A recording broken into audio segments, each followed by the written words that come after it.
আইবুড়ো ভাতের অনুষ্ঠানের পরই চলে এসেছি গায়ে হলুদের অনুষ্ঠানে। গায়ে হলুদের জন্য সকাল সকাল রেডি হয়ে গেছি এবং রেডি হয়ে যেয়ে দেখছি আমার বান্ধবী তার সাথে নিত্যকনে এত সুন্দর করে সেজে নিয়েছে যে কি কিউট লাগছে। তারপর দেখছি চাঁদনাতলাও প্রায় সাজানো কমপ্লিট, আর হলুদও চলে এসেছিলো, তাই সবাই বলছিল সেরেমনিটা শুরু করতে খুব তাড়াতাড়ির মধ্যে। এই জিনিসগুলোতে আগে আমি পার্টিসিপেট করতাম না, কিন্তু এখন আমাকে পার্টিসিপেট করতে হচ্ছে, মানে ডেকে ডেকে করানো হচ্ছে।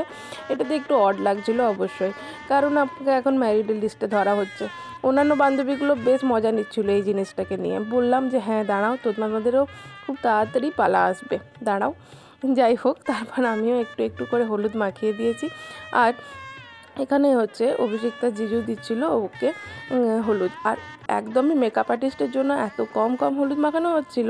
আর এটা নিয়ে দাদা তো বেশ ভালোভাবে ভাবছিল যে কিভাবে একটু বেশি করে মাখানো যায়। তারপর নিজেদের মধ্যেও এই হলুদ খেলাটা শুরু হয়ে গেল।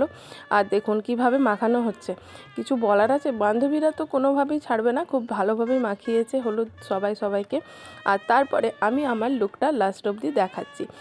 চারদিকেই মোটামুটি মুখে হলুদে ভরিয়ে দিয়েছিল। যাই হোক, তারপর খাওয়া দাওয়া সেশন। এখানে চলে এসেছি মটরশুঁটির কচুরি আর আলুর দম খেতে।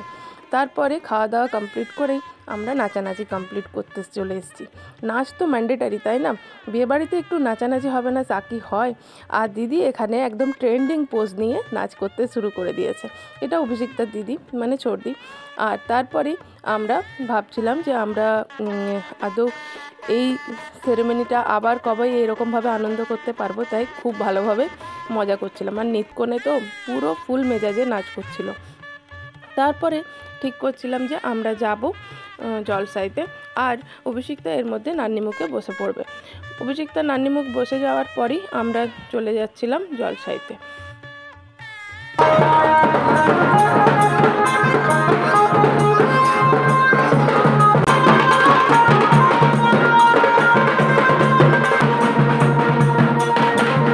এসে নিয়েও একটু নাচানাচি করে কাকিমার সাথে তারপর খাওয়া দাওয়া করলাম। দুপুরের খাওয়া দাওয়া মোটামুটি ভালোভাবে কমপ্লিট করে তাড়াতাড়ি বাড়ি ফিরলাম, যাতে রাত্রেবেলা আবার তাড়াতাড়ি আসতে পারি। রাতের ব্লগটা দেখার জন্য অপেক্ষা করবেন। টাটা।